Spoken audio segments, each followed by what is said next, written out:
Es el primer día de la semana y debemos de ofrecérselo al Señor. Hoy toca la predicación número 10 de la serie Corrigiendo los errores y el desorden moral. Prédica de la primera carta a los Corintios. Y hoy vamos a leer todos los textos en la Reina Valera 60.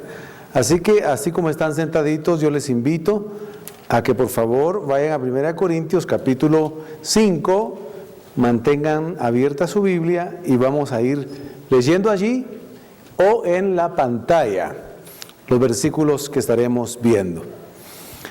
El título de la predicación es La iglesia llamada a juzgar, es decir, llamada a dar disciplina con amor, a solucionar problemas, a juzgar incluso lo que nunca la iglesia se imaginó.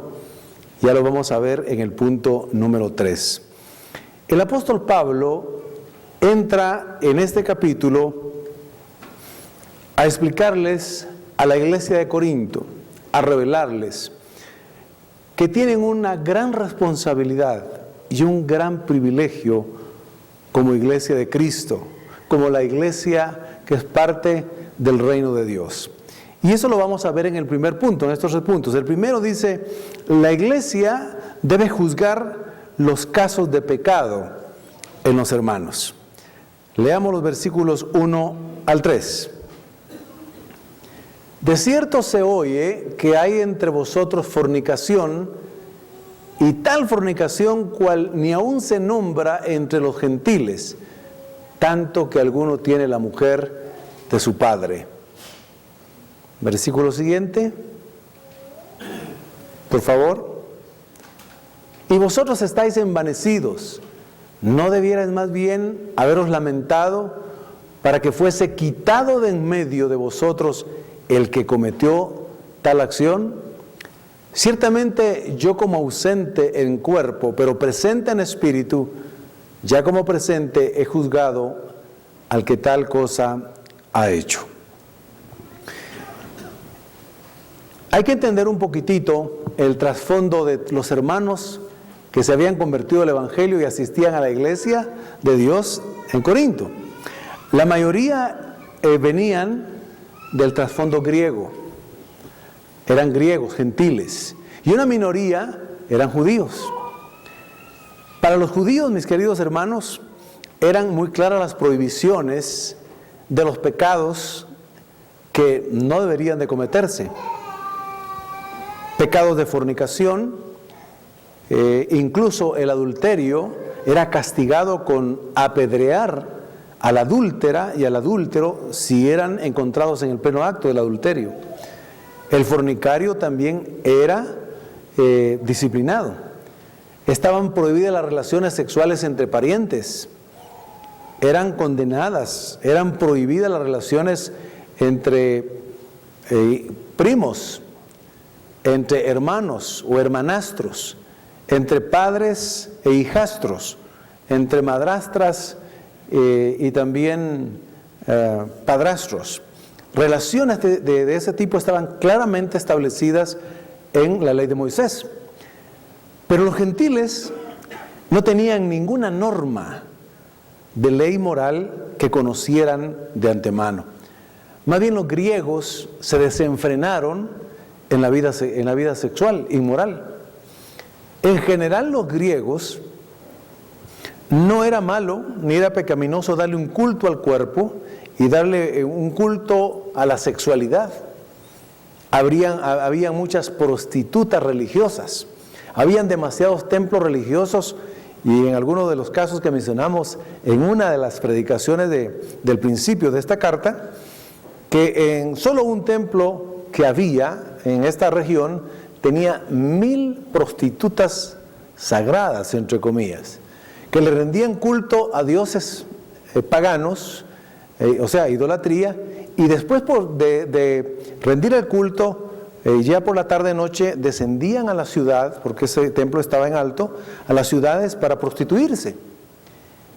Entonces para ellos no era escandaloso en su mundo antiguo el que hubiera la homosexualidad, el lesbianismo, para ellos era casi que normal. De hecho, algunos de los prominentes filósofos griegos que muchos admiraron y han admirado hasta hoy, entre otros Sócrates, Platón y Aristóteles, algunos de ellos estaban de acuerdo en que el placer sexual se disfrutaba homosexualmente y que solamente para reproducción había que tener relaciones sexuales con personas no del mismo sexo, entre hombre y mujer. Entonces, cuando los gentiles aceptaron a Cristo, se convirtieron al Señor, todavía no tenían muy claras algunas cosas y habían arrastrado algunas costumbres. Es cierto que el apóstol Pablo y los otros apóstoles y maestros que ahí enseñaban la palabra del Señor ya habían instruido sobre algunas normas de la vida cristiana, pero ellos habían dejado pasar uno de los pecados más escandalosos y de mal testimonio que ahí se menciona. Y es que un miembro de la iglesia de Corinto estaba viviendo sexualmente con la mujer de su padre. El texto no amplía más, pero hay dos posibilidades. O era con su madrastra y todavía vivía el padre, o era con su propia madre, habiendo muerto el papá. De cualquier manera, esa relación sexual era tan escandalosa que el apóstol Pablo les dice: ustedes que son santos, ustedes que han sido redimidos por la sangre de Cristo, ustedes que son el cuerpo de Cristo local, aquí, representando el cuerpo de Cristo, como iglesia local, no han visto la gravedad del pecado. Se han envanecido de tal manera que han dejado pasar este pecado. Y el problema es que ustedes no saben, o no lo tienen claro, o no lo recuerdan, es que un pecado no disciplinado, no juzgado, dentro de la misma iglesia, contamina a toda la iglesia. Oiga bien lo que está diciendo Pablo ahí. Un pecado no disciplinado y conocido dentro de una iglesia local, si no se disciplina, si no se juzga, entonces va a contaminar el resto de la iglesia. Estaban tolerando un grave pecado, pero no lo miraban tan mal por el trasfondo que tenían. Entonces Pablo tiene que corregir ese desorden moral, tiene que corregir esa equivocación, esa práctica equivocada. Y le dice: lo que pasa es que ustedes también se han enorgullecido y creen que saben mucho y creen que tienen muchas bendiciones, pero no se han dado cuenta que allí es una levadura la que ustedes tienen y está contaminando a toda la iglesia. En otras palabras, Pablo le dice: ustedes están poniendo en riesgo que toda la iglesia comience a pecar y a pecar y a pecar. Y ustedes saben que, más adelante lo dirá, los idólatras, los fornicarios, los adúlteros, los borrachos, los ladrones, los homicidas, los que se echan con varones, no heredarán el reino de Dios. No pueden. Entonces ustedes tienen que tomar una acción. La iglesia debe juzgar los casos de pecado en los hermanos, porque si se dejan sin castigo y sin disciplina, entonces, así como la levadura se le echa un poquitito a una masa para amasar y luego a fabricar el pan, la contamina, así se contaminará la iglesia. Aplicación. En la iglesia hoy, si nos apegamos a la Escritura, es lo más sano y lo más correcto que debe de hacerse. El amor no contradice la disciplina. El amor de Dios está de acuerdo con la disciplina. La disciplina es parte del amor genuino. Nosotros como padres, y nuestros padres también así lo entendieron, aun cuando no eran cristianos, si no nacimos en un hogar cristiano, entendieron que al hijo que ama también se le disciplina y se le corrige. Y lo hace con amor, pero hay que castigarlo, disciplinarlo y corregirlo. En la iglesia debe ser exactamente igual. Pablo dice: en este caso, que estoy muy bien enterado. El problema que es que este pecador, de manera continua, está cometiendo ese pecado y no está arrepentido. No está arrepentido. Sigue como que sin nada ahí en la iglesia. Entonces, ustedes tienen que reunir a este pecador. Ustedes tienen que confrontarlo y en este caso, porque ya era un pecado continuado, tienen que expulsarlo de la iglesia. Tienen que expulsarlo de la iglesia.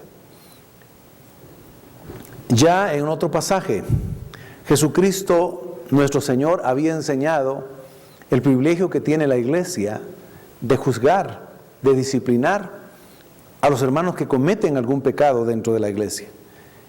Y dice, si hay un hermano que tiene un problema y un pecado, hay que llamarlo. Primero, de manera personal y decirle, hermano, estás equivocado, estás cometiendo un pecado, estás ofendiendo a Dios, estás ofendiendo a la iglesia, a tu familia, estás atentando contra tu vida. Es un mal testimonio para el Evangelio, para el reino de Dios. Tienes que arrepentirte, tienes que mostrar arrepentimiento y apartarte del pecado. Porque sabemos lo que dice el texto, el que confiesa sus pecados y se aparta, alcanza misericordia. Y Jesús dijo, luego, si después de haber escuchado de manera individual, este hermano o esta persona que va a la iglesia sigue pecando y no hizo caso, vuélvelo a llamar y en esta ocasión llama a 2 o 3 testigos. Y entonces lo confrontas con 2 o 3 testigos. Y le dices, ya te hablamos la primera vez. Ya sabemos y hay testigos de tu pecado. Confesaste tu pecado, pero no te has apartado. Entonces, ante estos 2 o 3 testigos, te decimos que tienes que arrepentirte y apartarte. Si no, tendremos que decirlo a la iglesia, como Jesús dijo después. Si después de haber oído la amonestación con 2 o 3 testigos, el pecador se va y no cambia su actitud, entonces dilo a toda la iglesia y tenlo por gentil y publicano. Si tampoco escucha a la iglesia, entonces hay que expulsarlo. Es decir, hay que decirle, no puedes pertenecer a esta iglesia local, a menos que estando allá afuera, te arrepientas y arrepentido vengas de nuevo y entres en comunión con el Señor y con nosotros nuevamente. Entonces Pablo dice, hay que tomar esa acción. Versículos 4 y 5 del capítulo 5, oiga lo que dice Pablo. En el nombre de nuestro Señor Jesucristo, reunidos ustedes y mi espíritu, él no estaba presente, estaba lejos, con el poder de nuestro Señor Jesucristo, el tal sea entregado a Satanás para destrucción de la carne, a fin de que el espíritu sea salvo en el día del Señor Jesús. Entonces, ¿qué significa expulsarlo y el tal sea entregado a Satanás? Es decir, sacarlo de la comunión de la iglesia local y decirle, no puedes estar en esta iglesia. Allá afuera te estás exponiendo.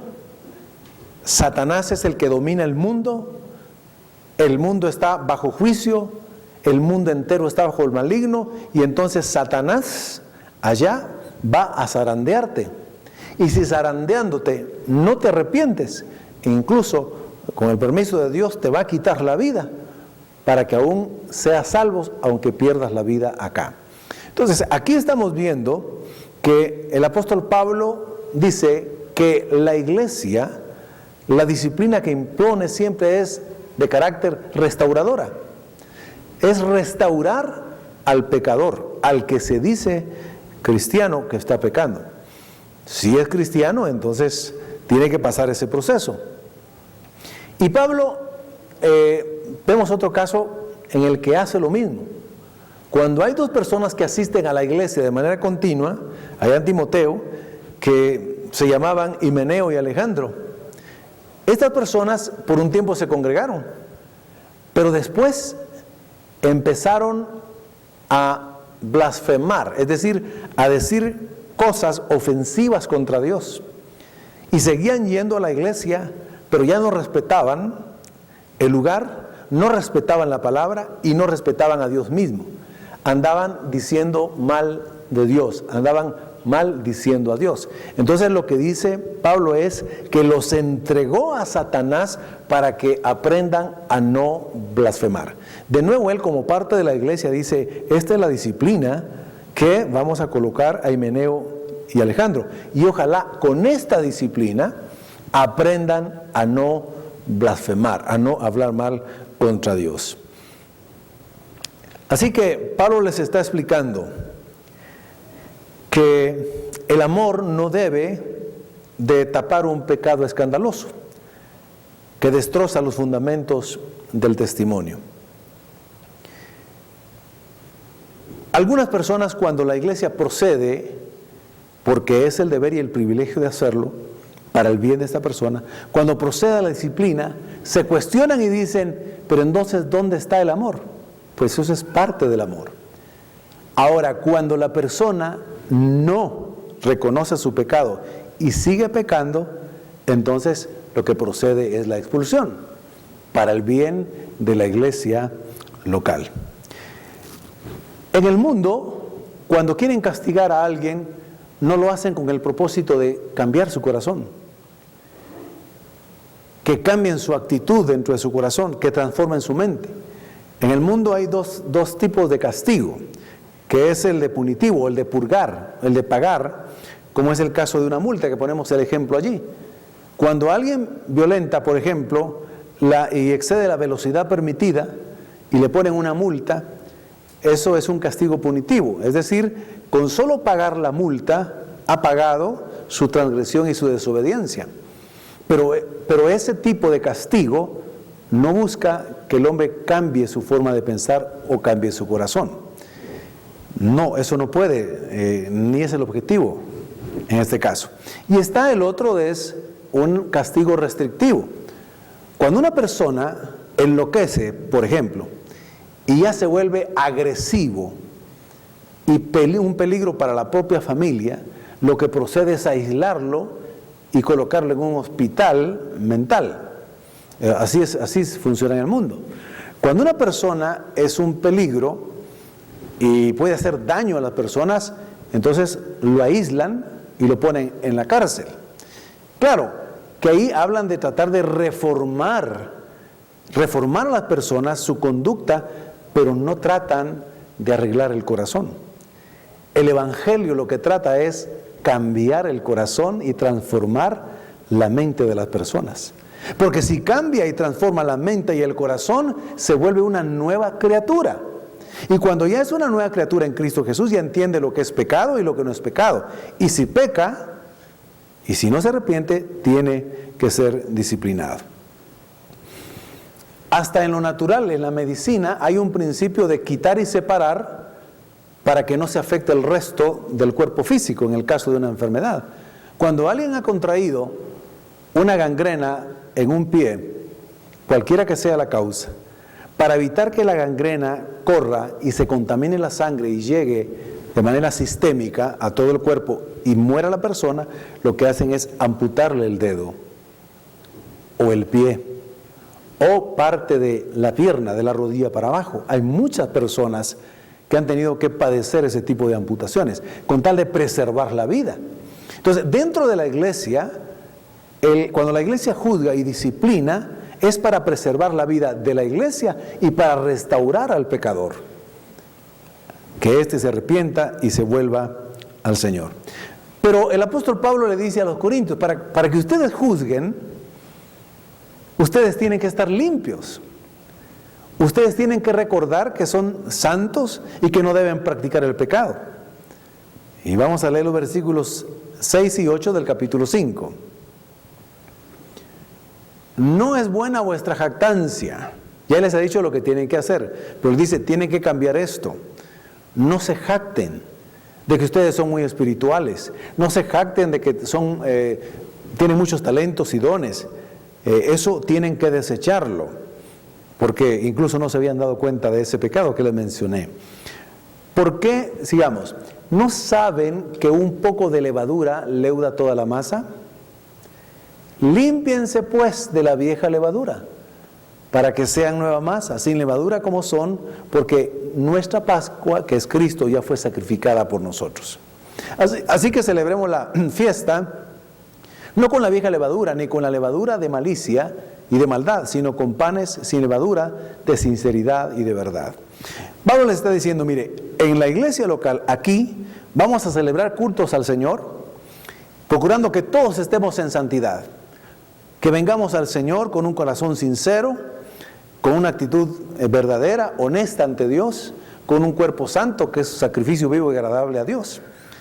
Pero ustedes tienen que estar muy atentos para que no haya levadura dentro de la congregación. Tienen que limpiar esa levadura para que no contamine a el cuerpo de Cristo. Y trae a memoria lo que pasaba cuando celebraban la fiesta de la Pascua. Tenían que comer cordero, hierbas amargas y panes sin levadura. El cordero que tenían que comer y tenían que rociar la sangre, ofreciéndola por medio del sacerdote, tenían que buscar un cordero sin defecto, sin mancha y sin pecado. Es decir, en esa cena que recordaban la liberación de Egipto, cuando ellos estaban esclavos. Egipto representa al mundo, la esclavitud, la pecaminosidad.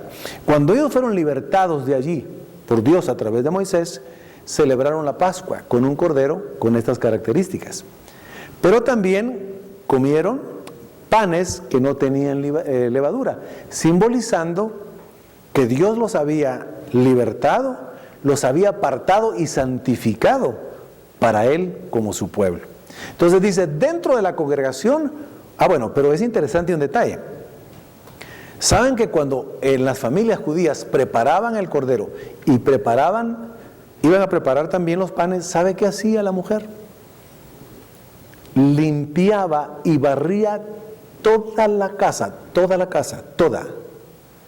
sacudiendo, limpiando, barriendo, tratando de que no hubiese ni siquiera unos granitos de levadura, ni siquiera. Y una vez que hubiese limpiado toda la casa, y que hubiese barrido toda la casa, y que no hubiera encontrado levadura, entonces procedía a amasar la masa y a fabricar el pan, y luego también preparar el cordero y las hierbas amargas.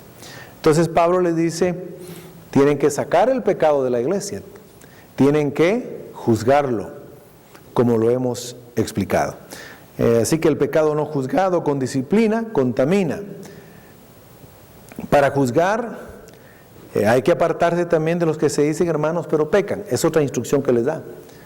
Ustedes como iglesia deben juzgar los casos de pecado de los hermanos, pero ustedes tienen que guardar esta instrucción.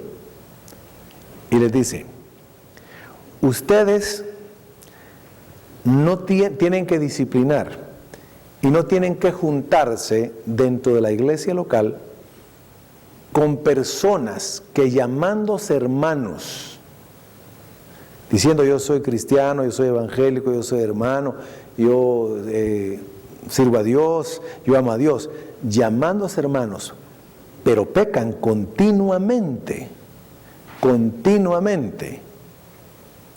con estos, ni siquiera coman, apártense de ellos, aíslenlos.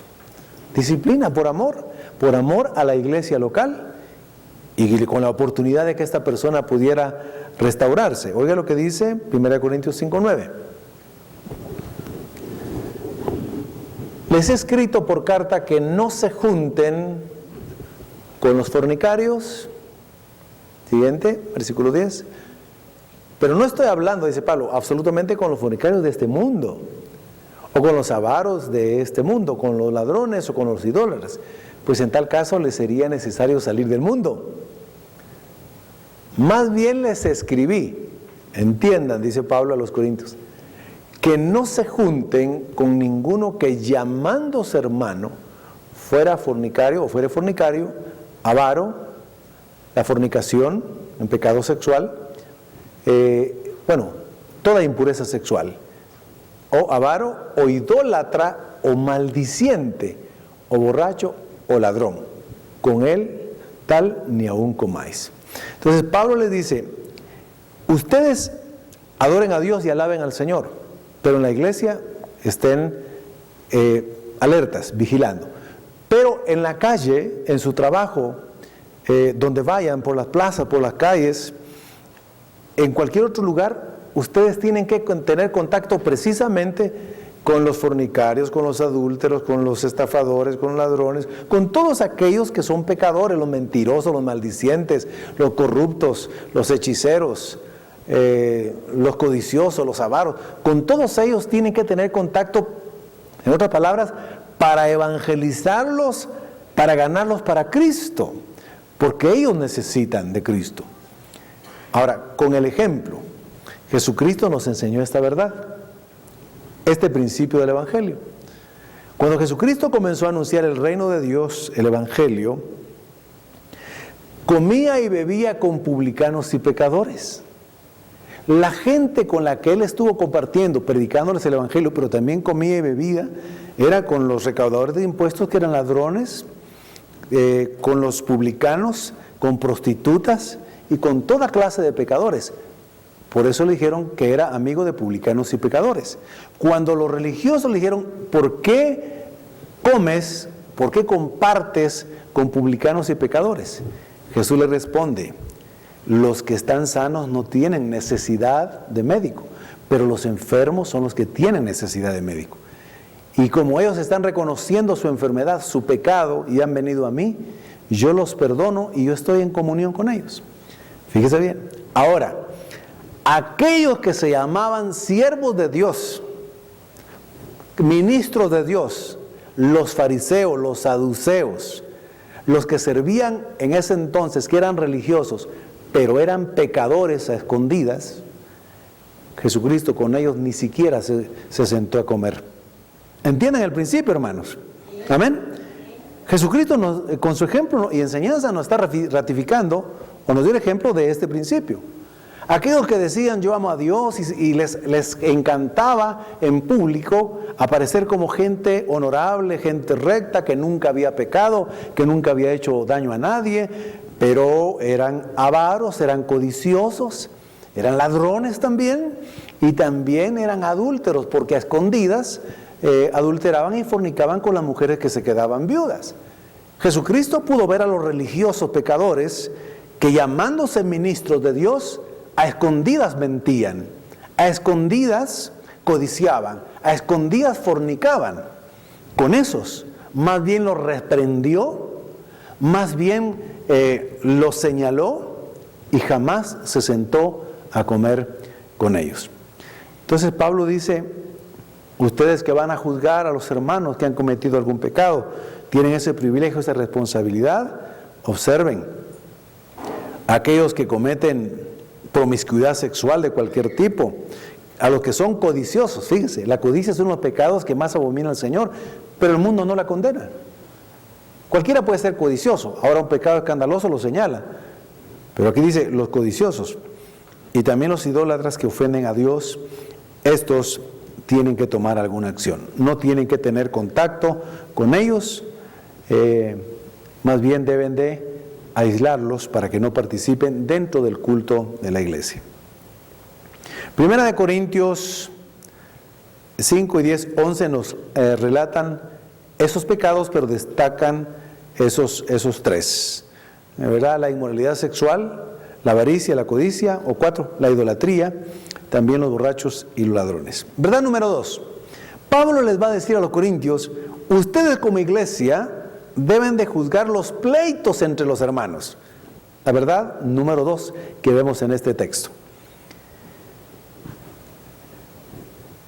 La mayoría de los que asistían a la iglesia de Corinto, dijimos que eran gentiles o judíos. Eran gentiles. Los judíos no iban a los tribunales, como les había explicado, sino que arreglaban sus propios problemas. Con los ancianos, con los tribunales judíos, ellos jamás iban a un tribunal romano. Jamás iban con un tribunal griego o con consejeros que no fueran judíos, porque ellos sabían que Dios les había revelado su voluntad en la ley de Moisés. Pero en el caso de los que venían de un trasfondo griego y gentil, mis queridos hermanos, les encantaba pelear. ¿Qué les parece? les gustaba chismear, les gustaba encararse, les gustaba decirse cosas, así que dimes y diretes, como se dice, ¿verdad? Porque eso era parte de la misma raíz de la cultura griega. Los griegos se lucían discutiendo, se lucían alegando quién tenía la verdad o la razón y la verdad. Era parte de esa cultura. Entonces, para ellos era casi que fácil, cuando había un pleito y una diferencia dentro de los mismos hermanos, tratar de buscar un tribunal de justicia para que les impartiera justicia. En muchos lugares de la Grecia antigua habían lugares específicos, públicos, donde se impartía ese tipo de justicia. Cuando había pleitos dentro de los mismos matrimonios, de las mismas familias, dentro de los mismos compañeros, dentro de la misma gente, de los ciudadanos, de la misma colonia, entonces, y asistían a esos lugares y públicamente se hacían esos juicios. Entonces estaban acostumbrados a eso. Pero Pablo le dice, dentro de la casa del Señor no es así, dentro del Evangelio no es así. En el Evangelio es dentro de la iglesia donde se resuelven los mismos problemas, los mismos pleitos que los hermanos tienen. Primera de Corintios 5:12. Porque ¿qué razón tendría yo para juzgar a los que están afuera? ¿No juzgáis vosotros a los que están adentro, la iglesia? Veamos el siguiente. Porque a los que están fuera, Dios los juzgará. Quiten pues a ese perverso de entre vosotros, es decir, les vuelve a recordar lo que tienen que hacer. Bueno, el principio es, ¿qué pleitos pueden suceder entre los hermanos de la iglesia? ¿Que se ofendan unos a otros? ¿Que alguien le alce la voz al otro? ¿El otro se enoje? ¿Que no se hablen? ¿Que un hermano pida prestado al otro hermano y el otro hermano no le pague? ¿Otro hermano que le ofrezca algo y no le cumpla? Eso suele suceder. Suele suceder dentro de las iglesias, pero en la iglesia de Corinto sucedía mucho por el tipo de trasfondo que venían la mayoría de los convertidos. Ahora, ¿qué hacemos nosotros, mis queridos hermanos, de acuerdo a este ejemplo? El punto es, nunca se le ocurra, Pablo lo va a decir, que un hermano cuando tiene un pleito, una diferencia, un enojo, un reclamo, vaya a un tribunal donde lo van a juzgar los que son injustos, dice. Es decir, no han sido justificados por la sangre de Cristo, los que no conocen el Evangelio. No está diciendo que los jueces pueden ser malos o malas personas, sencillamente no han sido justificados, no conocen el Evangelio, el amor de Dios, no conocen la justicia de Dios, la misericordia de Dios, no conocen la sabiduría divina, no conocen la sabiduría de la palabra de Dios. ¿Cómo se atreven ustedes, les dice, ir a los tribunales a arreglar sus problemas habiendo gente tan sabia dentro de la misma iglesia? 1 Corintios 6:1. ¿Osa alguno de vosotros, se atreve, miren, tiene algo contra otro, ir a juicio delante de los injustos y no delante de los santos? Siguiente versículo. ¿O no saben que los santos han de juzgar al mundo, y si el mundo ha de ser juzgado por vosotros, sois indignos de juzgar cosas muy pequeñas? Mis queridos hermanos, Pablo le dice, cuando resulten los problemas entre ustedes, escojan a los hermanos más sabios, a los que tienen más tiempo de ser creyentes, a los que son ejemplos de espiritualidad, de una actitud íntegra, correcta. Busquen a sus pastores, busquen a los ancianos, busquen a aquellos que tienen un ejemplo de testimonio de que de verdad han sido transformados por el Evangelio. A ellos busquen, cuéntenles sus problemas y ellos van a solucionárselos de manera sabia, mucho más sabia que lo que pueda aconsejarle un tribunal humano.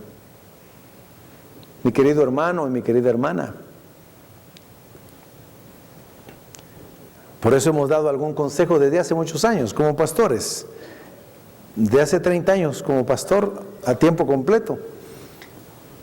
He visto recurrentemente, uno de los problemas más comunes es el que ya les mencioné. Hermanos que con necesidad y están pasando por escasez o pierden su trabajo, piden prestado dinero a otro hermano. Y el otro hermano de buena fe, y como dice ese hermano y como lo ve servir a veces incluso, le da el dinero prestado. Y resulta que después el hermano no le paga. Porque no lo tiene, porque no ha conseguido trabajo o porque está orando para que el hermano le perdone la deuda. Espiritual el hermano, ¿verdad? Entonces, ¿qué hemos aconsejado?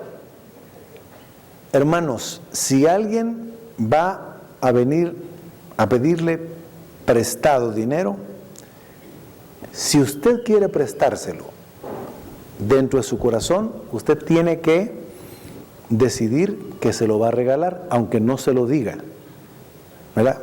Porque si se lo dice, entonces le va a volver a pedir más después. Entonces, pero sí, usted solamente si está dispuesto a regalárselo, déselo prestado, sin que usted lo diga. Entonces los hermanos reaccionan, ¿verdad? Y dicen, no, realmente no se lo quiero regalar, hermano, porque a mí me hace falta ese dinero. No se lo preste entonces, hermano. Porque cuando usted se lo está prestando, se lo está dando prestado, hay un alto porcentaje que no se lo va a devolver. No se lo va a devolver. Y es más, después se va a enojar con usted. Cuando usted le cobre, él va a decir, este hermano tan ingrato estaba de cobrarme, y ya se va a pelear con usted. Y usted va a ser el malo. Así que, hermano, ya sabe usted, si alguien le pide prestado y usted quiere regalárselo en el fondo para que no tenga ningún problema, entonces preste. Dice, hermano, aquí se lo presto. Pero usted dice, se lo estoy regalando. Ahora, si se lo paga, gloria a Dios, hermano. Un milagro. De veras, de veras. Así han tenido que aprender muchos hermanos. Ahora bien, resulta, por ejemplo, que si ese llamándose hermano presta aquí, y ya le debe a 10 personas y nunca paga, muy bien, entonces hay que juzgar ese pecado dentro de la iglesia. Hay que resolver el problema con estos hermanos. Hay que llamar al hermano que le debe a 5 y decirle, bueno, hermano, usted tiene que hacer promesa de pago, ¿cómo les va a pagar a estos hermanos? Aunque sea de 20 en 20, de 50 en 50, de 100 en 100, pero usted le va a pagar. ¿O qué puede darle a cambio? Usted no puede seguir así. Y usted tiene que hacerlo en periodos específicos. Si no tiene trabajo ahorita, ¿qué puede vender? Por lo menos para dar un anticipo. Y vamos a orar para que Dios le dé trabajo. Ahora, si está acostumbrado a no trabajar, es que es un estafador. Entonces, a este hay que expulsarlo. Resulta que el hermano, entre comillas, nunca trabaja y siempre pide prestado. Este no es hermano. Este hay que expulsarlo porque un pecado de esta naturaleza contamina a toda la iglesia. Porque se ve, los otros hermanos dicen, mire, pero si el hermano le debe a todo el mundo y no hacen nada con él, entonces yo voy a también pedir prestado. Yo también voy a hacer esto, yo también voy a hacer lo otro. Si alguien comete un pecado de adulterio y de fornicación, y sobre todo se da a conocer, se sabe, si no se toma una acción, entonces se está exponiendo al resto de la iglesia local. Se está contaminando la iglesia. Y Pablo dice, cuidado, un poco de levadura, un poco de pecado contamina toda la iglesia local. En todas las iglesias, sin excepción, mis hermanos, en todas las iglesias. Se los digo con sencillez, pero con propiedad. Antes de trabajar en esta bendita obra por 26 años, estuve en otra iglesia por 9 años, casi 10, y a tiempo completo estuve trabajando 4 años. Los mismos problemas se daban más o menos en esa iglesia y se dan en otras. Entonces, ¿qué hay que hacer? Sanamente poner la disciplina y conciliar a los hermanos. Una persona, una hermana o un hermano quiere demandar a otra persona por la deuda, demandarlo en los tribunales. No, mi querido hermano, en el Evangelio no es así. Usted va a poner en vergüenza el nombre de Cristo, en el nombre de la iglesia, el reino de los cielos, y es un mal testimonio ante los inconversos. Van a decir, mire cómo son los evangélicos, mire cómo son los creyentes, peleándose, estafándose unos a otros. No, es mejor sigo yo aquí en esta forma de vida. Entonces no puede usted demandar, no debe demandar. El Señor dice, no se vengan ustedes mismos, no hagan nada ustedes, déjenle al Señor esa carga. Y el Señor dice, deja que yo daré el pago. Mía es la venganza, yo daré el pago, dice el Señor. No se defienda, no alegue, no lleve a los tribunales a nadie. El que busca la venganza, el mal nunca se apartará de su casa. Así dice la palabra de Dios. El Evangelio nos enseña eso. Cuando no éramos cristianos no sabíamos eso. Pero ahora que somos creyentes, Pablo y Jesús dice, no se vengan. El que se venga, el mal no se apartará de su casa. Dejen que Dios se vengue. Y el Señor lo sabe hacer muy bien. Por eso de la justicia divina nadie se escapa. Nadie.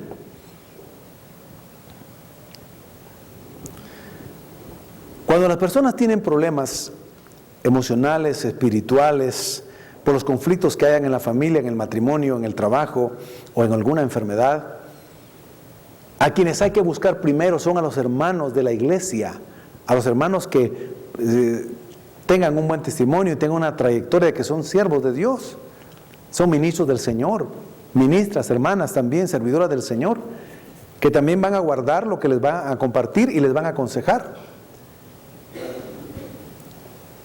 Cuando alguien tenga problemas, busque primero al pastor en lugar de buscar a un psicólogo. Con todo respeto a los profesionales que hacen su trabajo y su mejor esfuerzo y ayudan en algo. Pero mis queridos hermanos, algún psicólogo que no es cristiano va a dar consejos que realmente no son buenos, en su mayoría. Ayudarán, pero no atacarán el problema de raíz, que es el corazón, el espíritu, es el ego, es el alma. La palabra de Dios tiene el remedio perfecto.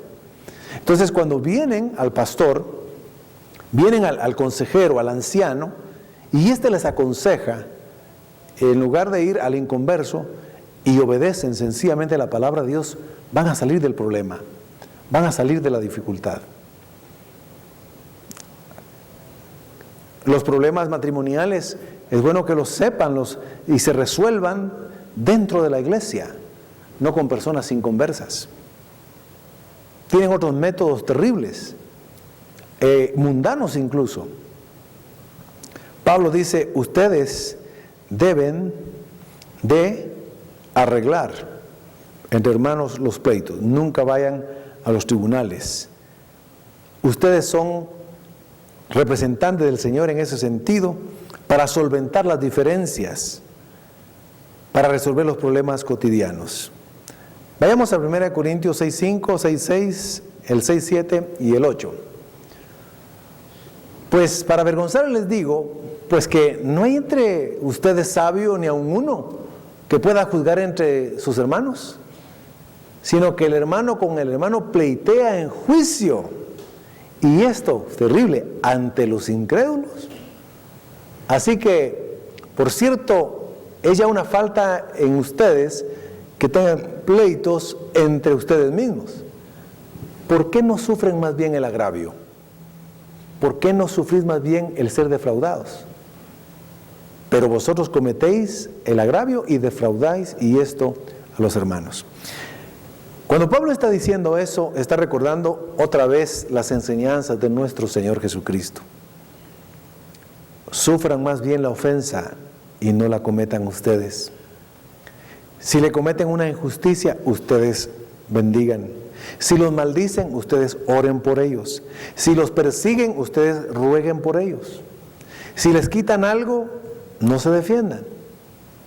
Si los calumnian y los injurian, diciendo toda clase de mentiras contra ustedes, gócense, no hagan nada, no se defiendan. Y aun si fuera cierto de lo que dicen, no se defiendan tampoco. Ustedes que ya se convirtieron al Señor, sean verdaderamente hijos de Dios. Cuando alguien se defiende, Dios no lo defiende, le está diciendo, hijo, deja que yo te defienda. Como dice parte del texto del Salmo 37, tan hermoso, encomienda a Jehová tu camino, confía en Él y Él hará, exhibirá tu justicia como la luz y tu derecho como el mediodía. No te alteres con motivo de los malignos. No sientas envidia de los que hacen iniquidad, porque como la hierba pronto serán cortados y como la hierba verde se secarán. Y comienza a decir, ¿verdad? Confía en Jehová, haz el bien y habitarás en la tierra, te apacentarás de la verdad. Y más bien dace una promesa, dice, deleítate a sí mismo en Jehová y Él te concederá las peticiones de tu corazón. Dios es bueno con aquel que no se defiende. Así que Pablo dice, iglesia de Corinto, por favor, cuando haya problemas entre ustedes, adentro como hermanos, como familia, ahí se van a arreglar los problemas. Así como debe ser en el hogar, ¿verdad? En la medida de lo posible, en el hogar, en la familia, los inconvenientes, ahí es donde se debe arreglar. Claro, si ya se sale de control, hay que buscar consejería en la iglesia. La tercera verdad que Pablo les va a decir a la iglesia de Corinto, los va a asombrar y nos debe asombrar a nosotros hoy. La tercera verdad es que la iglesia juzgará al mundo e incluso los ángeles. 1 Corintios 6, 2, 3. De nuevo vamos a leerlo completo. ¿O no saben ustedes? Es una continuación del argumento. Ustedes deben de juzgar el pecado de aquel que no quiere dejar de pecar. Hay que expulsarlo, hay que disciplinarlo. Proceso, ¿verdad? Ustedes deben de juzgar e impartir justicia dentro de los pleitos de los mismos hermanos. ¿Por qué? Porque ustedes lo pueden hacer perfectamente porque tienen otro privilegio más grande que Dios les ha concedido en Cristo Jesús, que ustedes van a juzgar, impartir justicia, dirigir al mundo. Aquí se refiere a las naciones y a los ángeles. Sigamos leyendo el texto. ¿O no sabéis que los santos han de juzgar al mundo? Y si el mundo ha de ser juzgado por ustedes o por vosotros, ¿sois indignos de juzgar cosas muy pequeñas? Siguiente. ¿Estamos ahí? Muy bien. Pablo le dice en otras palabras, ¿o no sabéis que hemos de juzgar a los ángeles? ¿Cuánto más las cosas de esta vida? Es una de las revelaciones más grandes que recibe la iglesia de Corinto, mis queridos hermanos. Es una de las verdades más extraordinarias que da el Señor a los que son creyentes, nacidos de nuevo, de verdad. En otras palabras, lo que le ha dicho anteriormente, las instrucciones, las reflexiones, las amonestaciones que Pablo hace a los hermanos de la iglesia, es para que recapaciten y vean la grandeza de los privilegios que Dios les concede a los cristianos. En primer lugar, les da el privilegio, como ya dijimos, y la responsabilidad de juzgar y poner disciplina a los que pecan. Y hay que hacerlo en principio por amor, y asisten a la iglesia. También les da el privilegio y la responsabilidad de juzgar los problemas y pleitos que surgen dentro de los mismos hermanos para que no vayan a los impíos o los tribunales humanos. Y les revela el tercero que hemos leído. En el día final, es decir, cuando Cristo venga y termine esta historia de este mundo, y Él venga a implantar su reino por 1000 años aquí en la tierra, y va a gobernar con justicia, con verdad, a todas las naciones. ¿Sabe quiénes van a ser parte del jurado? Él es el máximo juez, pero parte del jurado, ¿sabe quién es? La iglesia. Usted y yo, los hermanos que hemos creído en Cristo Jesús, seremos parte del jurado de Cristo Jesús. Y se nos dará el privilegio de dirigir, juzgar, impartir justicia a todas las naciones de este planeta. ¿No le parece un privilegio extraordinario? Es algo extraordinario. Ahí estaremos. Juzgarán al mundo, a las personas, el sistema. Nosotros, como por gracia y misericordia que Dios nos salvó, no por méritos ni por obras, por cuanto éramos pecadores, y nos arrepentimos de nuestros pecados y creímos en Él, fuimos salvos. La fe que nosotros hemos tenido en Él, esa misma fe condenará a los que no creyeron mientras estaban aquí, cuando la iglesia permanecía todavía en la tierra, antes de que Cristo viniera. Si nosotros creímos, abandonamos nuestros pecados, nos arrepentimos y comenzamos a vivir una vida nueva, nuestro testimonio condenará a aquellos que no creyeron en Cristo Jesús. ¿Por qué digo esto? Porque hay un ejemplo en la Escritura y que se menciona en los héroes de la fe. En Hebreos 11:7 dice que Noé, por la fe, cuando fue advertido por Dios acerca de cosas que aún no se veían, con temor preparó el arca en que su casa se salvase. Y por esa fe condenó, juzgó y condenó al mundo. Y fue hecho heredero de la justicia que viene por la fe. En otras palabras, no tenían excusa los del tiempo de Noé. Decir, pero es que nosotros no entendimos, nosotros no pudimos creer. Sí, pero mi siervo Noé creyó. Y él, por cuanto creyó y me obedeció, esa fe los condena a ustedes. Ustedes hubieran obedecido igual que él. Por esa fe condenó al mundo. Jesucristo recuerda otro principio, o más bien otra historia para mencionar este principio. La historia cuando Jonás va a anunciar que Dios va a destruirlos a los de Nínive, pero si se arrepienten de sus pecados, de sus maldades, de sus idolatrías, de todo lo malo que hacían, Dios los va a perdonar y no va a destruir Nínive. Y cuando Jonás va a predicar a Nínive, se convierte. Entonces Jesús recuerda esa historia y dice, porque aquellos, los ninivitas que creyeron, condenarán a los incrédulos, a las naciones vecinas que no creyeron. No tienen excusa. Traigámoslo a la aplicación personal de la iglesia de hoy, la iglesia local, los creyentes hoy.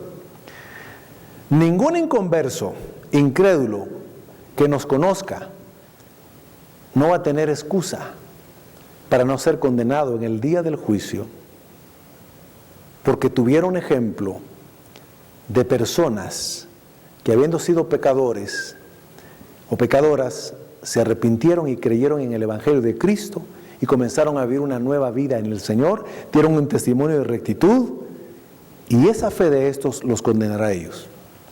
Nadie podrá decir, es que yo no sabía, sí, pero viste aquella persona, mira, se convirtieron, creyeron en mi Hijo Jesucristo, se salvaron, entonces tú tampoco tienes excusa, porque oíste del Evangelio, porque viste el testimonio de mis hijos, los creyentes. Luego el apóstol Pablo pasa a decir esa otra verdad, que juzgaremos a los ángeles caídos.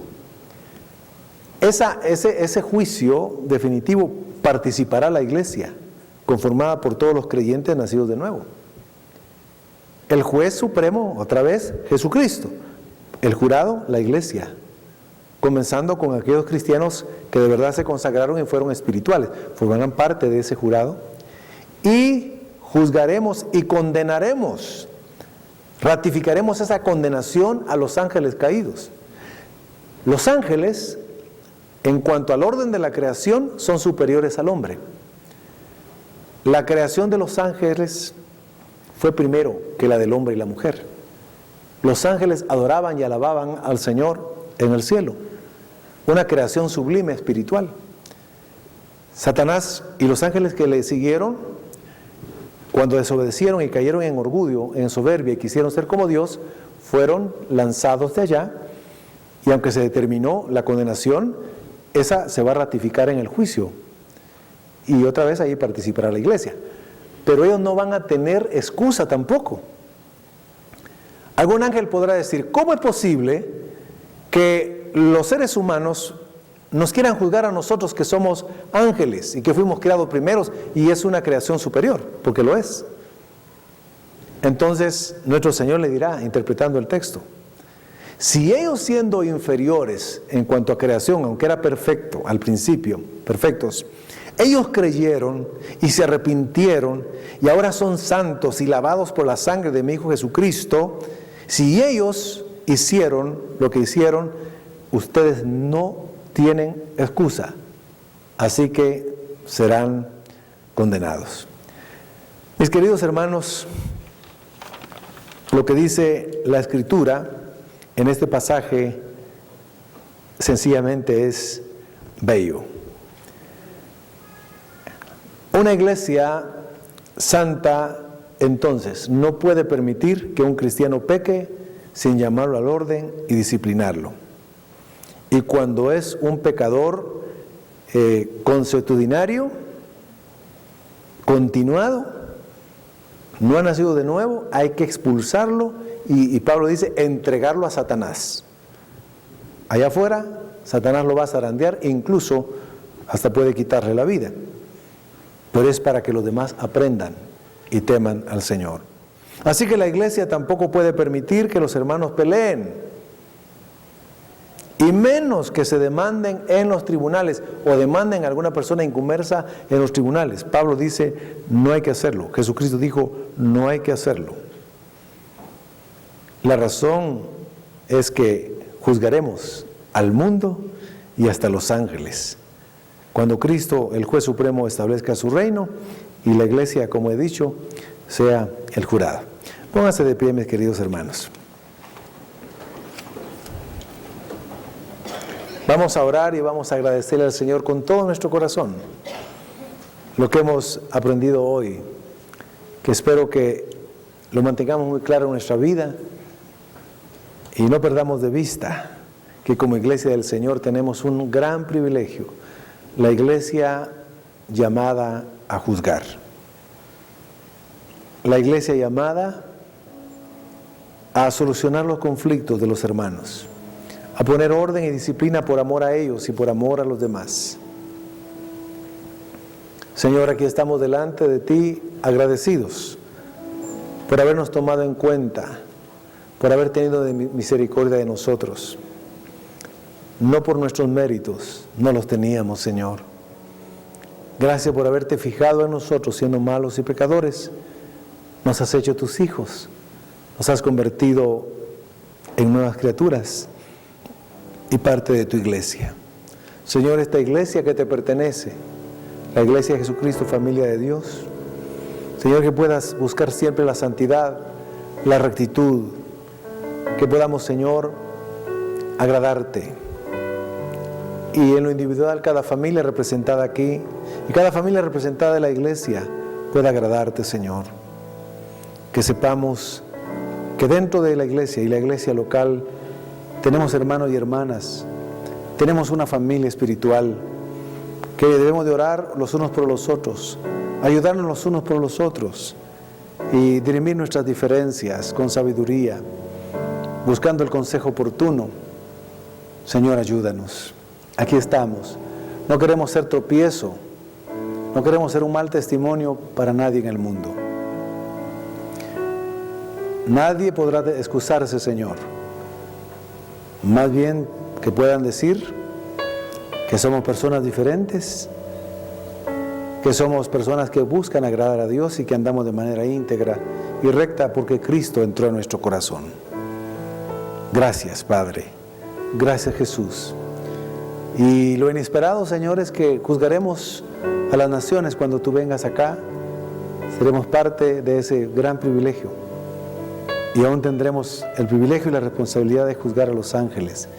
Gracias, Señor, eso es algo extraordinario. Te amamos porque tú nos amaste primero. Si hubiera aquí alguna persona que nunca ha recibido a Jesucristo en su corazón como el Señor y el Salvador de su vida. No ha recibido el regalo de la vida eterna, el perdón de sus pecados. Este es el tiempo de salvación. Este es el tiempo y la oportunidad que Dios le da. Tal vez hay alguien también que, habiendo creído en el Señor Jesucristo, se alejó del Señor y hoy está aquí arrepentido. Es tiempo de reconciliarse también. Padre, gracias. Gracias. Si hay alguien que por primera vez va a aceptar a Cristo o va a reconciliarse, haga conmigo esta oración de fe y diga así: Señor Jesús, reconozco que soy pecador, reconozco que he desobedecido tus mandamientos, que he vivido una vida alejada de ti como yo he querido, pero no he encontrado satisfacción, he encontrado sufrimiento, dolor, desengaño, tristeza, desconsuelo, desesperanza. Hoy vengo a ti, me entrego a ti, me rindo a ti, Jesús. Sálvame. Creo con mi corazón que resucitaste de entre los muertos al tercer día. Confieso con mis labios que tú eres mi Señor y te recibo como mi Salvador personal. Gracias, Jesús, por amarme y salvarme hoy. Amén.